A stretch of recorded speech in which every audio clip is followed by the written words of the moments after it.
Hello, everyone, and welcome back to Introduction to English Literature. Today, we continue our journey with the Romantic poets.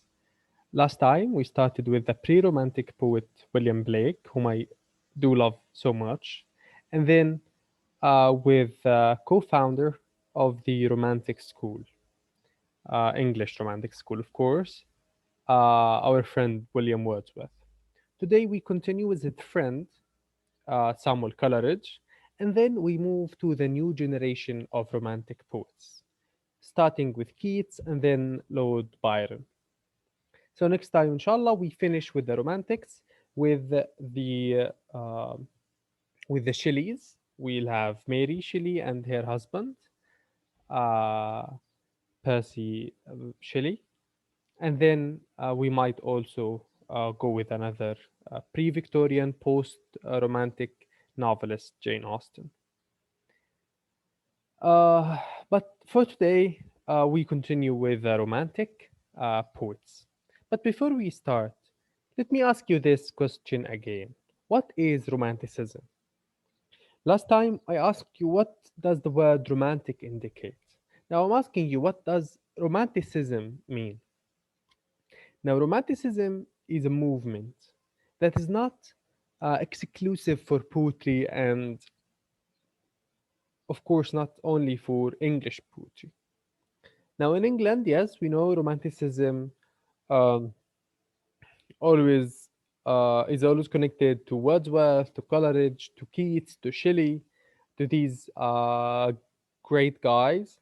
But also, Romanticism is some kind of a global movement that started in Germany, so to speak, but it spread all over around the world and even here in the Arab world. We have romantic poets here in the Arab world, including Abu Qasim al-Shabi. Abu Qasim al-Shabi is a romantic poet. So what is Romanticism? Romanticism is a movement. I want you to read about this. I'm not going to give you answers. But I'm only trying to raise questions so that you become curious and go to find the answers. But it's not only in poetry again. It's also in arts. There's romantic arts, in paintings, in novels, not only in poetry. And we will see this in a bit next time with Frankenstein and Mary Shelley. Okay, so what is Romanticism? Okay, and why does it have this much importance in art and literature? Think about this. Maybe read about this if you're interested. Again, in this course, we just take hints from here and there because it's just an introduction course. But if you like something, please go. If you like some poet, if you read if we read a poem by some poet here and there and you liked it, please go search for more of his poetry because you'll probably like more and more of his poetry. Uh, I remember spending nights, like 8 hours or 10 hours, just reading poetry for one poet or two poets, just, because when you like one poem and then you go to read the rest of this poet's poetry, sometimes you find that you're really in love with this style and with this poetry. Okay, so just think about this and please go search. Um, Let your curiosity guide you and lead you to read more and dive more deeper in the romantic poetry. Okay, today we will talk about Coleridge and his relationship with his friend William Wordsworth, and then we'll move to John Keats and Lord Byron, who are two of the new generation of English of romantic poets. Now again, Coleridge and Wordsworth, they were friends. They worked together, and they published together the lyrical ballads and then the preface. Now, does this mean that they were completely um, always agreeing with each other? No. Um, but there are similarities. Like the most important points, the most important teachings of their style were the same. Um, but there were differences. Now, one of the similarities is the conversational, the engaging poetry. Not like, remember the Augustan age, their poetry was, drink deep or taste not, right? Like there is one truth somewhere, but only one truth, and the Augustans claim to have it. But for the Romantics, no. There's always this conversation in their poetry. There's no one thing that is true and the rest is wrong. No, everything is in a way engaged in their poetry. There's no one, worldview, one single worldview that everything um, is measured through.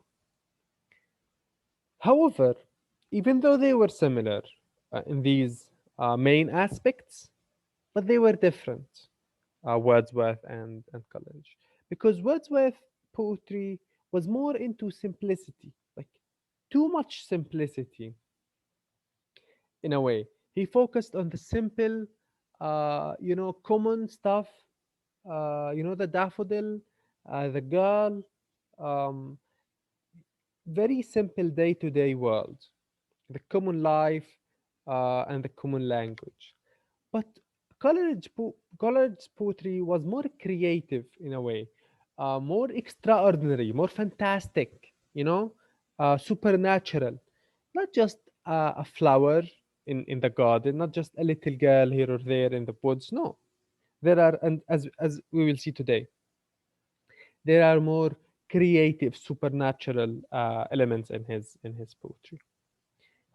And um Wordsworth was not a big fan of this, because even the Rime of the Ancient Mariner, Coleridge's most famous poem, most important one, um, which was published in the Lyrical Ballads, it was not a good poem for Wordsworth. He didn't like it, and he wanted to delete it from the Lyrical Ballads, but then they republished it and it stayed there. So they were different in a way also. And Coleridge, because of these differences, wrote his own biography, Biographia Literaria, like a literary biography, uh, to explain his own ideas, because they were not completely um, have they didn't have the complete same ideas, Coleridge and Wordsworth. Okay, so again, in the general, the most important aspects, they had the same views, but then everyone had his own taste, his own style, Coleridge and William Wordsworth. Okay.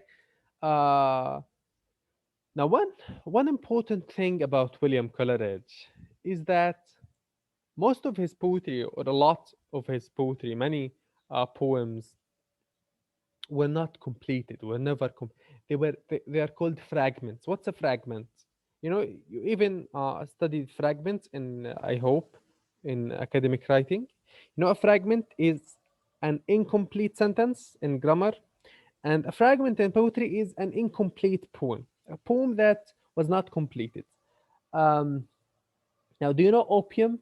He was addicted to opium. It's kind of it's kind of drugs, and he was a drug addict, our friend Coleridge. And this is why he would, like, smoke and get high and write the poem, and then when he wakes up, he doesn't complete it. And then he goes high again and writes another one. So, fragments. He starts writing great poems, but he doesn't complete them.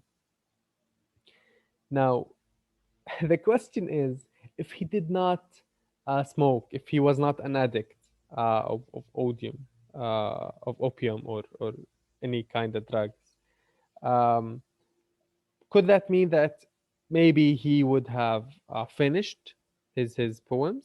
Maybe, but so many people love to believe that no, he was this creative because of the drugs. Drugs made him creative. Is this true? I don't know. I'm not sure. I don't think so. But yeah, some people believe that he was creative mainly because of the drugs, maybe mainly because of the opium. And if he did not smoke, it doesn't mean that he would have finished the poems. It means that, or it could have meant that he wouldn't have even written any of them. We can't be sure, but I think no, the creativity is there, whether he smokes or not. Now, two of his important poems, Kubla Khan, Kubla Khan, and Christabel. And in these two poems, he creates some kind of a symbolic world. Like in Kubla Khan, there is this completely imaginative world. He creates a completely imaginative world. And for especially for this guy, Samuel Tyler Coleridge, creativity is kind of his. I don't know. He worships creativity. Creativity is everything for him. Creative imagination for him is the most powerful of all human senses. Um, some people even say that creative imagination is his god in a way. Now, in also something very important about Coleridge, and we'll talk about it again with Keats, is the search for the fuller meaning, the search for um, for the full understanding of the world. Finding the answers. Why we are here? What are we doing? A fuller meaning, and so many people try to reach this. The Palestinian Shaheed Basil Araj. There's this book that was published after uh, he was killed by the Israeli occupation forces, uh, which is named وجدت أجوبتي. I found my answers. And in this book, he says that how his journey was a journey, um, like his journey in and struggle with the Israeli occupation, his resistance journey was a journey of finding the meaning, of searching for the meaning. And he says that he cannot find the meaning but with Palestine. Like he always says, when you have these existential crises, okay, and you don't know what you're doing or you're lost, always remember Palestine. Remember that there is a bigger cause in your life, uh, which gives meaning to you and to your life and to everything around you. So many great people, like Coleridge, like Keats, like Basil Arash, so many people spent their life searching for meaning. And we will talk more about this with Keats, because in a way Keats is similar to Basil Arash, for me at least. Okay. Now another important point, we talked about it last time, is that he uses medieval verse forms, especially in Kubla Khan. And why medieval? Because again, they were contrasting with the previous Augustan neoclassicist age, and also in a way um, more attached to the medieval ages, not even to the Renaissance age, no, to the medieval ages. And this is why he uses some medieval forms and styles in his poetry. This is Samuel Coleridge, but still easy language, even though he uses medieval forms and styles, but still easy language, and we will see this in a bit. Now, this is his most important text, The Rime of the Ancient Mariner. Let's watch this video quickly. Let's watch this video quickly, and then we'll come back to talk about the Rime of the Ancient Mariner. Okay?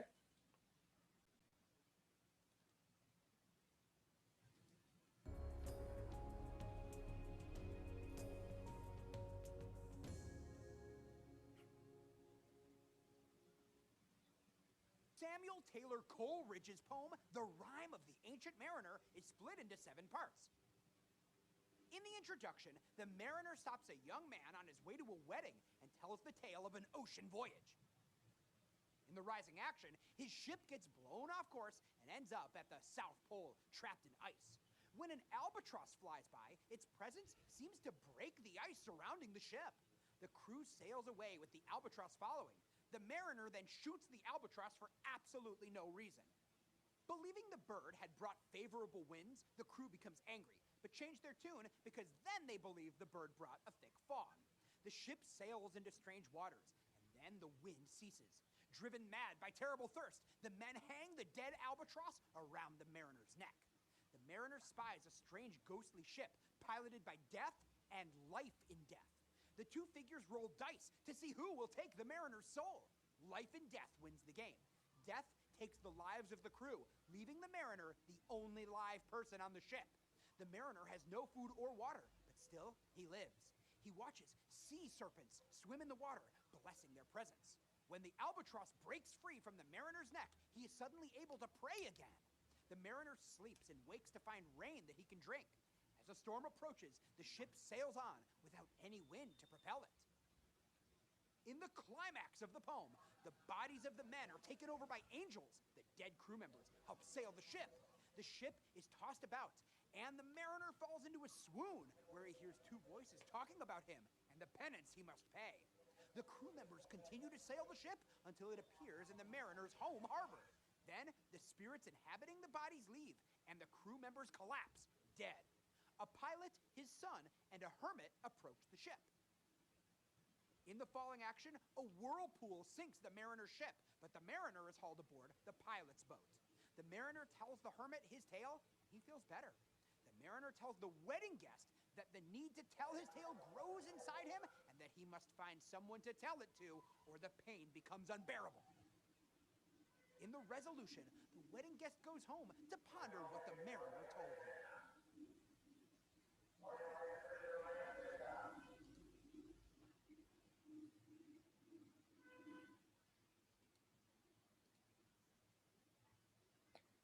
Okay, let's go back to what's this? Okay. Okay. Now this is again the rhyme of the ancient mariner. That was a quick summary of the text. You can read it. You can search for it and read it. Again, it's but see again the natural features of the poetry. Again, it's different from Wordsworth. Wordsworth was simply talking about, a flower, remember, or then again in most of his a rainbow, for example, or something. So simply talking about nature, simply addressing nature, and that's it. But here, no, we have some metaphysical, in a way, supernatural elements. But we have the sea, we have the albatross, which is a bird. This is the albatross. Can you see the albatross? The albatross is not the nauras. It's in Arabic. It's not known. Uh, it's a naqras, I guess, not a nauras, a naqras, something like this. The albatross, this bird, this huge bird. So it helped them. This bird helped them, the shipper, the people in the sea, the mariners. But then this mariner killed the albatross. You know, so he killed the nature in a way, like like what the industrial revolution did to nature. He killed the albatross in a way. He killed the nature, and then they were angry with him, his fellow men in the ship, but then they forgave him. They forgot about it.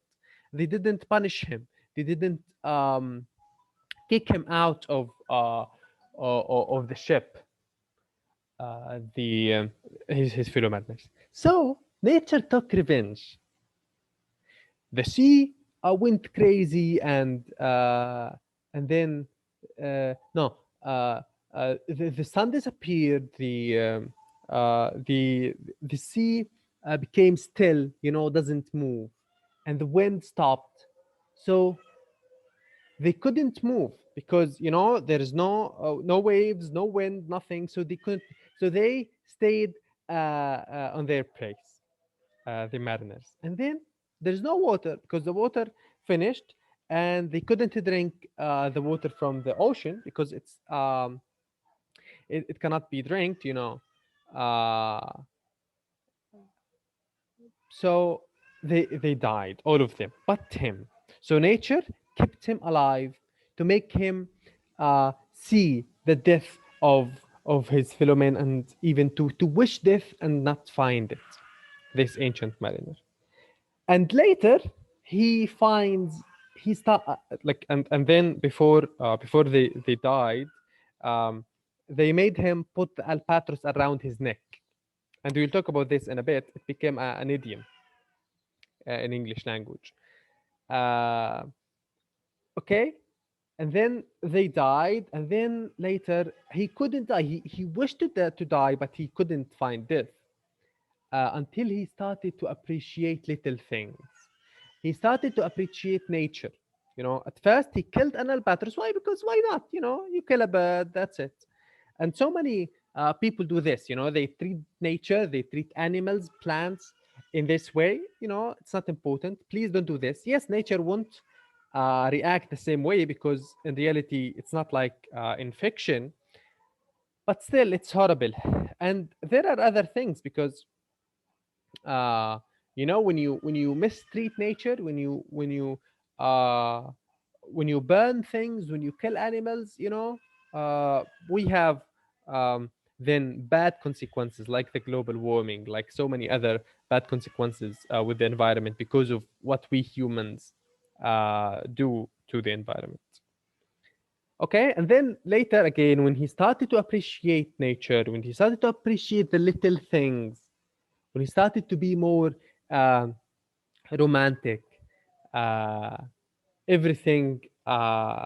It's a long story, as you heard in the in this short video. So let's read these extracts from.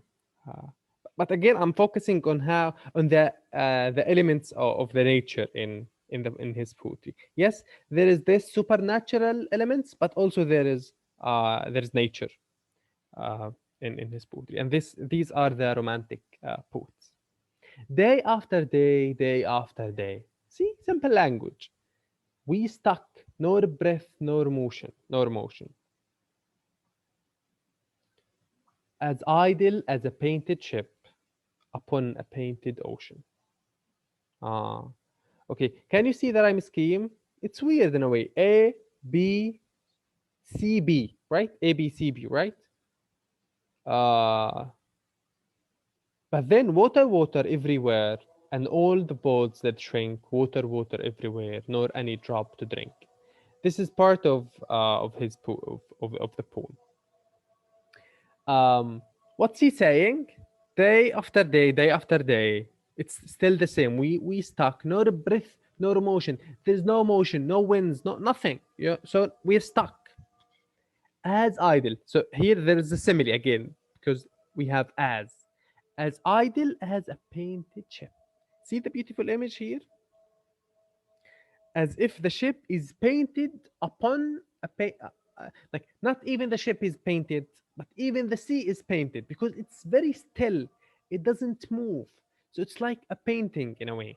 So it's like a painted ship upon a painted ocean, as if it is a painting, you know because there is no movement at all. He's describing the scene when nature started to punish them for what they did. And then water, water everywhere. There is water everywhere. Water, water everywhere. And all the boats did shrink. Water, water everywhere. Nor any drop to drink. It's like a Ramadan, right? Like now, water, water is everywhere, right? We have water everywhere, but we cannot drink because it's Ramadan. So it's more like, but not like, at least we can drink at night, but no, for them they cannot. Water, water everywhere, nor any drop to drink. So he's describing the scene, and everybody died because of this. They were thirsty, and there's no water to drink, even though water is again is everywhere. Very beautiful poetry, very strong poetry, and we have this in a way moral lesson. He's telling us what could happen when people um, mistreat nature, okay, attack nature, kill animals and plants. And then at the end, when everything is solved, and he comes back and he tells us the story to the to the wedding guests, it concludes like this: he prayeth well, prayeth from praise, loveth from loves. He prayeth well who loveth well, both man and bird and beast. He prayeth best who loveth best, all things both great and small, for the dear God who loveth us, he made and loveth all. Very beautiful lines. He prayeth well who loveth well. Guys, you cannot, because in the poem, when the albatross was around his neck, he couldn't even pray. He forgot the prayers. And this is the message. You cannot pray, you cannot go to the mosque, you cannot go to the church, you cannot fast, you cannot worship God while you're a bad human, while there is no love in your heart. And this is a Christian teaching in a way. So he prayeth well who loveth well. You cannot worship God. You cannot be a good religious person when you're actually in real life a bad person. There's no love in your heart. You kill animals. You kill birds. Both man and bird and beast. Beast means animal. Okay, so both man and bird and beast. He prayeth best who loves best all things, both great and small. And this is their message, the romantic poets. Remember Wordsworth? The little things, the flowers, the rainbow, the little girl. And here again, the birds, the little things. So you should love everything. The great things, yes, the great causes, the great questions, the great missions, but also this, you should appreciate the small things, the sunlight, the birds, the flowers, the kids, the small things. For the dear God who loved us, he made and loved all, everyone and everything.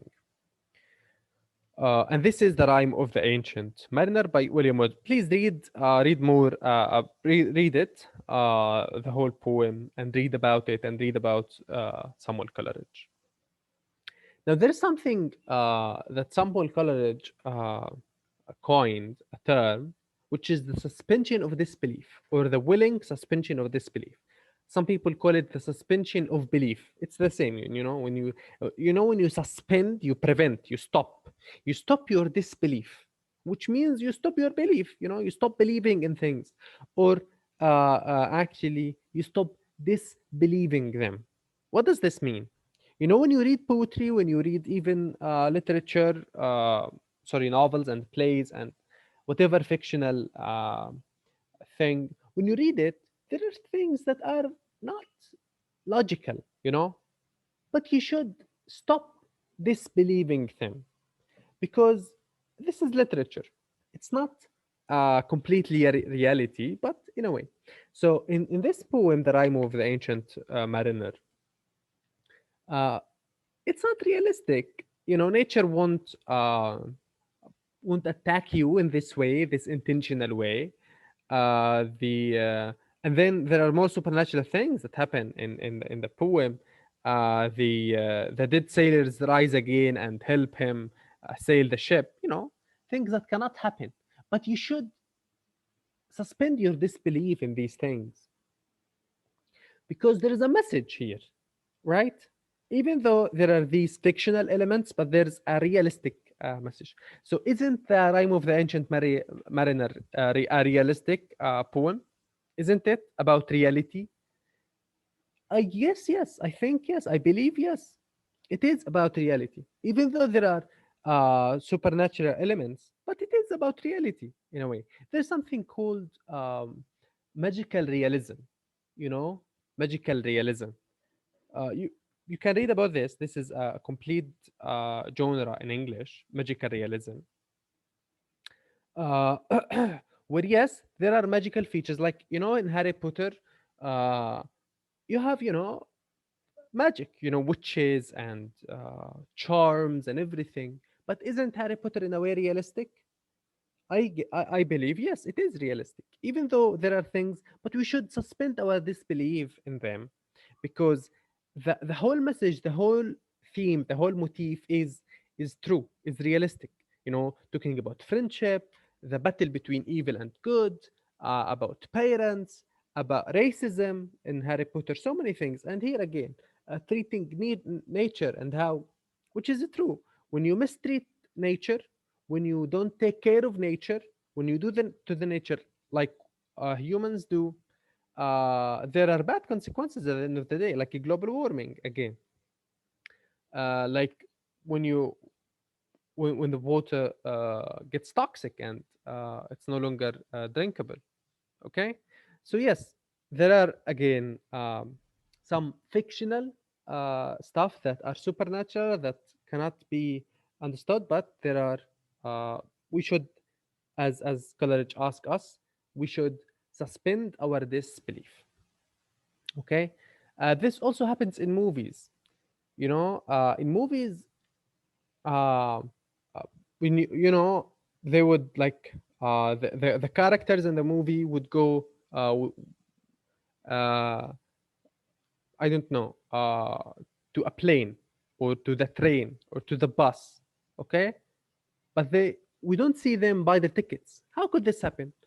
We suspend our disbelief and think that maybe um, they put them somewhere here or there or something. Sometimes they don't sleep, right? You watch a whole movie and the characters don't sleep, and you would like be always when you watch movies like, ah, how could this happen? How could that happen? Right? We always think about this, and our friend Coleridge asked us to stop doing this. Okay? Yes, there are things that cannot be believed, but suspend your disbelief because there is something more important here. There's a message here. Okay? Now, as I mentioned, albatross around your neck becomes an idiom. When there's a burden, an annoying burden, you call it an albatross. Yeah, like when something is annoying you, you did something wrong, and then you know you promised your sister that if she helped you in this assignment, you would do the dishes, wash dishes for a week instead of her. And then after she helps you with your assignment and now you have to do the dishes instead of her, you're like, oh, this is an albatross around my neck. This is a burden, an annoying burden. And by the way, you should help your sisters and your not help, because it's your job as well, to do the dishes and to clean and to help in these things. Okay. The last thing about the poem is that it starts in media stress. We talked about this before. The poem doesn't start when they are in the ship. No, the poem starts when he's telling the story to some wedding guests, people who are going to the wedding, to a wedding. He stopped three of them, and then they ignored him, but he grabbed one of them and he forced him to listen to hear the story. Because again, he tells them that I should tell the story, um, because I feel bad, when I keep it to myself. I should tell people to soften the burden in a way. And he tells him the story, but then this man gets interested and listens to the story, and then at the end of the poem he says that he should become sadder and wiser, more sad and more wise. Let's move to John Keats. Now we're done with Coleridge and Wordsworth, the co-founders of the Romantic school. And then there is a new generation. Mostly John Keats, Percy Shelley, and Lord Byron. And Lord Byron. Now, John Keats belongs again to the second generation. And of course, all of them, they were inspired by Wordsworth and Coleridge, but they were different. They were inspired by them, but they were different. He especially was inspired by Coleridge because, one, he was interested in the mythic medieval background, you know, the in a way the mythical features, and two, he also wrote so many fragments, you know, incomplete poetry. So in a way, he's like Coleridge a lot. Um, Now, what makes him even more important, what makes him even more romantic, is that he died very young at the age of 25. And people who die at this early age always have this, I don't know how to describe it, but they become, um, in a way, legendary. You know, people start looking at them in a different way. And this is why I said that in a way Basil Araj is similar to Keats, because he also died young. He didn't die, he was killed by the Israelis fighting them, of course. But then when you look at them, they died very young, but they did a lot of great things. And they inspire generations. We'll see how he inspired Keats, he inspired Byron, and especially Percy Shelley. Even though they didn't live long, right? Only 25, like really young. Um, and this is why he became a symbol of the Romantic movement. Um, okay, this is our friend Keats. Now, as I said before, he was obsessed with searching meaning, for a meaning of this life. And most importantly, he was always interested in the meaning found in art. He thinks that beauty, art, and literature give us meaning. For so many people, uh, poetry and literature are things that are secondary, not that important. What's important in life is, eating, drinking, politics, maybe science, but not literature. Literature is something for fun. But in reality, it is not. It's the most human thing. Poetry, especially, is the most human thing humans created. And for Keats, he found his answers in a way in beauty, not only in poetry, but also in poetry and in literature. And we'll see this in a bit in the Ode to a Grecian Urn. He wrote so many poems, uh, even though he died young, but some of them were fragments again. We find this obsession with beauty and with meaning in the Ode to a Nightingale and Ode to a Grecian Urn.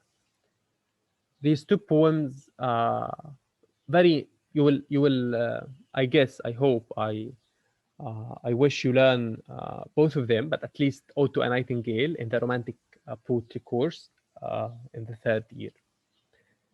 Now we will take just a little bit of Ode to a Grecian Urn to just get a look at his poetry and to see how he wrote poetry.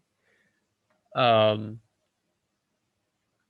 and again, because he was obsessed with this permanent meaning, because he doesn't want things that fade. Even Shakespeare was interested in this, was obsessed with the passing of time. Every fade from fair sometime declines. Remember that everything ends. And then Shakespeare wanted, as long as men can breathe or eyes can see, so long lives this, and this gives life to thee. Even Shakespeare believed that literature and poetry gives permanent meaning, you know, um, uh, gives us immortality in a way. And this is also how Keats believed or thought about literature. Now, this is his poem Ode to a Grecian Urn. Grecian from Greece, and urn means a vase, or a vase, what I call it. Uh, this is an urn, a vase. Even in Arabic, we call it vaza, right? Vase or vase or urn. This is a Grecian urn. Now, let's say the poem. When old age shall this generation waste, Thou shalt remain in midst of other woe, than ours a friend to man, to whom thou sayest, Beauty is truth, truth beauty, that is all. Ye know on earth, and all ye need to know. Very strong, right? Beauty is truth, truth beauty. By the way, there's a long, a huge debate on this line, truth beauty. Now, beauty is truth is a grammatical sentence, but what does truth beauty mean? There is a huge debate. T.S. Eliot says something like, it's either my problem or there's a problem in this line because I cannot understand it. But other critics, so it's clear. Beauty is truth, truth, beauty. That is all you know on earth and all you need to know. You just need to know this one simple fact. When you want to find truth, look um, at the beautiful things, because an ugly thing cannot be true, cannot be good, and a beautiful thing cannot be false, cannot be. And this is he's talking to the urn. Uh, this is what the urn, like, he's saying that when you look at the urn, it's telling us this: beauty is truth, truth beauty. That's all you need, on earth, and all you need to know. But it is again sad when you read this poem. He's talking about the old age, when old age shall this generation waste, when we grow old. But then when you read it, you remember that he died at the age 25. Like, really, really sad. Okay. Um, this is ode to Agritional.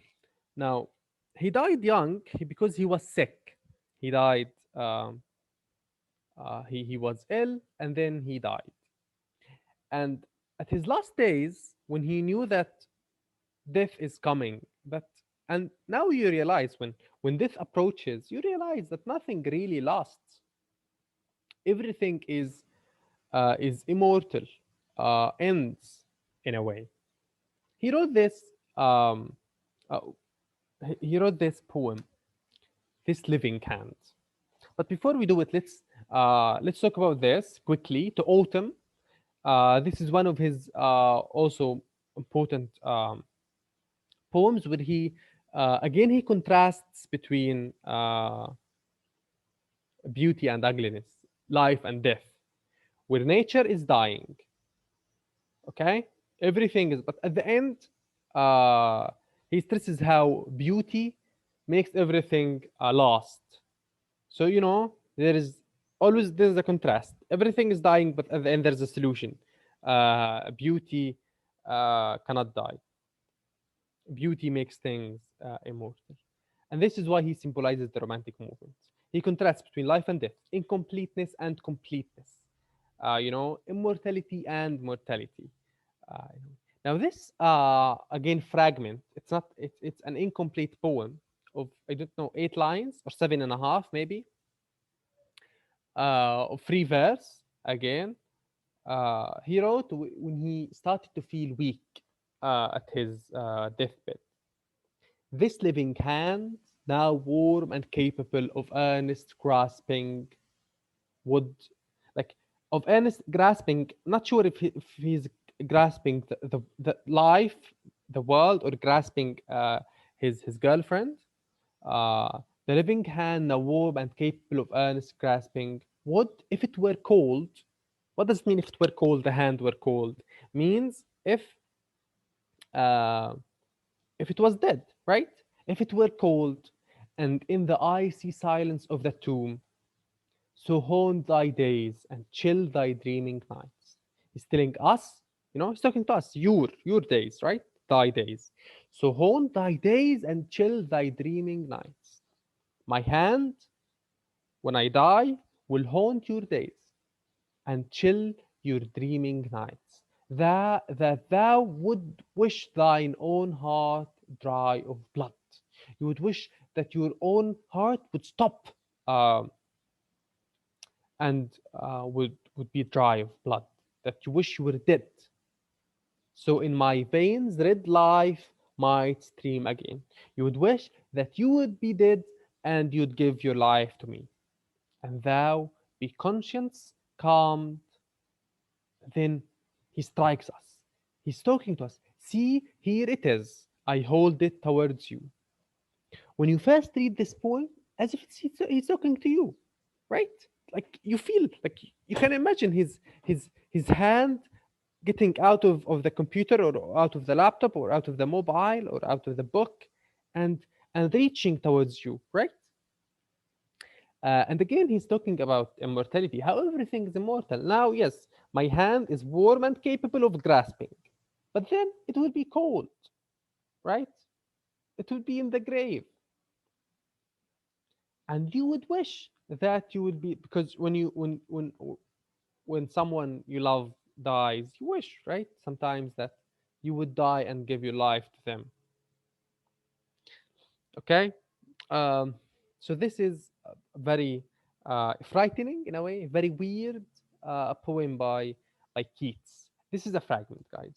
Very strong poem, which tells us how he was thinking in a way, but it haunts us in a way. This poem because you're afraid that like his hand would actually reach you and in a way uh, grasp you. The last thing for today is Lord Byron. He's also one of the second generation. But there is something special about the second generation. They were unlike the escapists. We talk more about this tomorrow with Percy Shelley. They were unlike the escapists, Wordsworth and Coleridge. No, they fought against society and they fought what they thought that was wrong. And this guy Byron, he attacked the social convictions of his time, and he challenged the authorities. So he was, in a way, a bad guy for them. But still, his texts, his texts encouraged people to rebel against society, to rebel against the authority. But still, also, it was full of passionate feelings. You know, so both things. You know, the feelings, the emotions, but also uh, the revolution. Now, in his poem Don Juan, you know Juan, because it's in a way Spanish. Don Juan. Uh, you know, there is what's his name? The goalkeeper, uh, the Spanish goalkeeper of Manchester United. Uh, you know, this letter Ja is pronounced Ja or Ya, Don Juan or Juan in Spanish. Um, Now, in this poem, he uses satire, reminding us of the neoclassicist, right?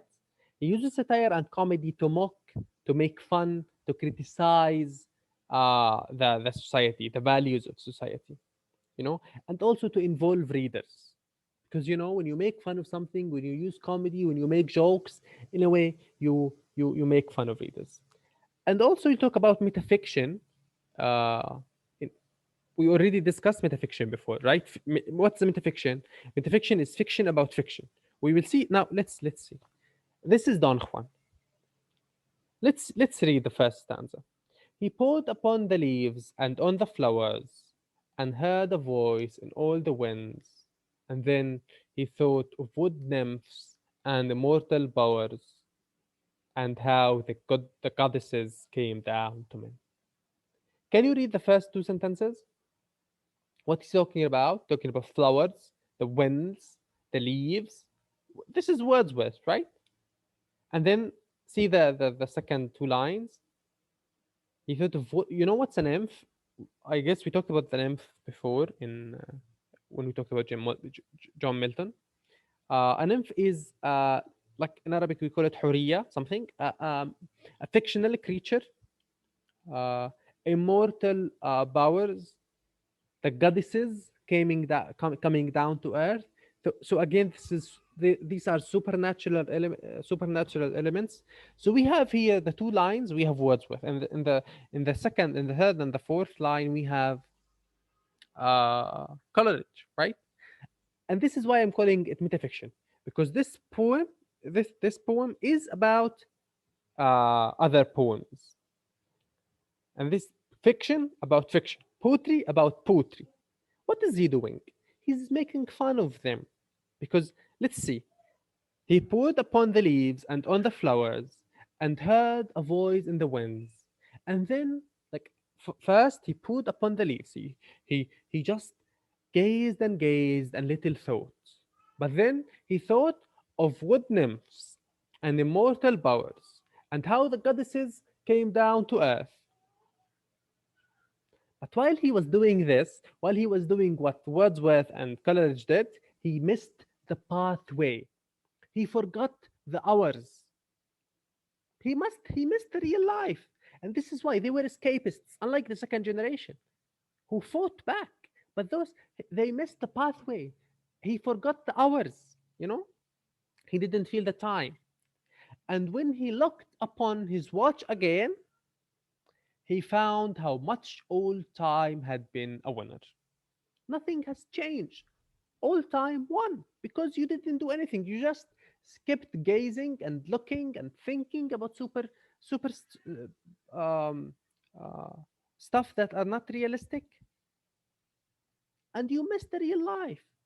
You didn't fight back. You didn't change your society. And he found how much old time had been a winner. And then, funnily, he also found that he had lost his dinner. You even lost your dinner, right? Um, so they didn't even do anything good to eat.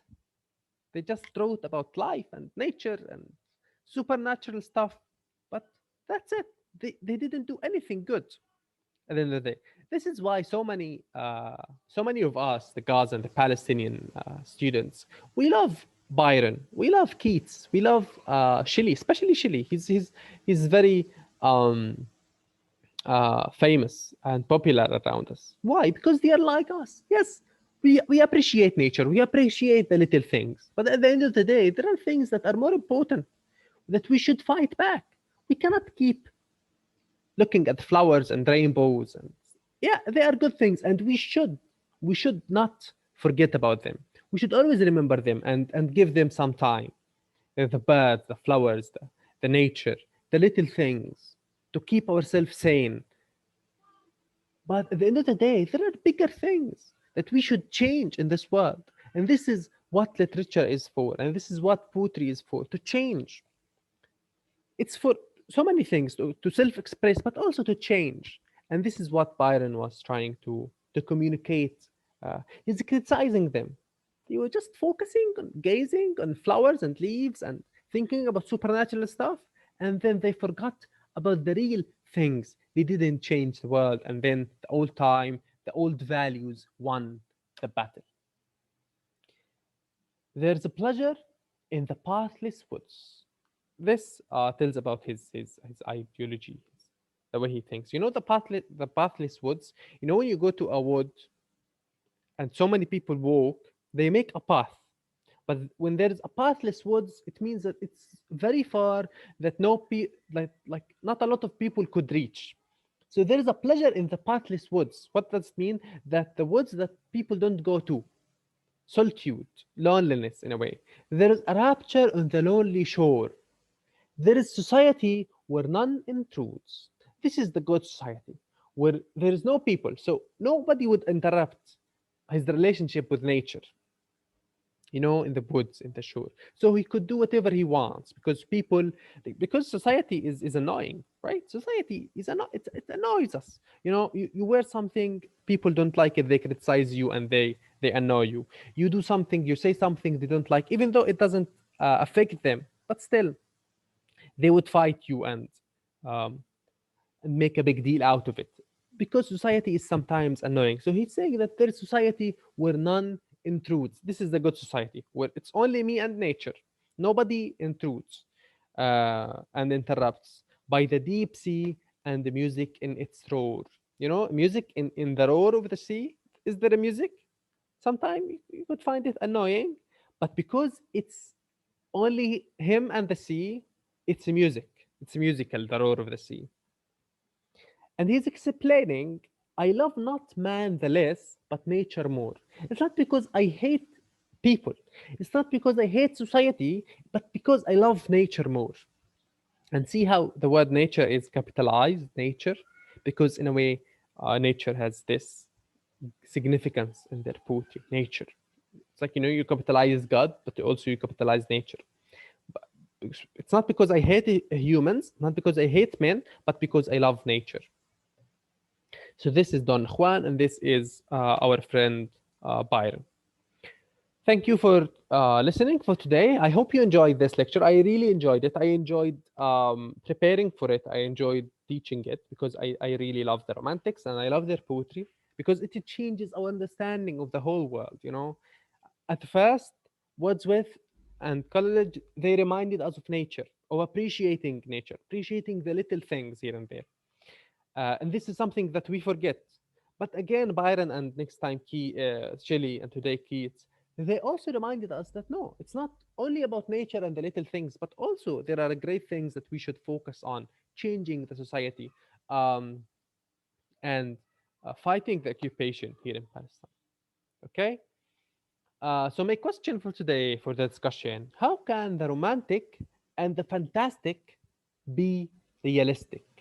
What does this mean? How can talking about supernatural things like in the rhyme of the ancient mariner and in all of Coleridge's poetry and generally in literature and Harry Potter and all the literature is in a way fantastic, right? Because it's fictional. How can the romantic, the dreamy and the fantastic, how can they be realistic? How can they discuss real life? What's the relationship between reality and fiction again? What's the relationship between realism and romanticism? Think about this and tell me what you think in the comments on the Facebook group. Thank you everyone and see you inshallah after the Eid. كل عام وانتم بخير and see you after the Eid. We continue our journey with the romantics and then we will move to the Victorian era. مع السلامة.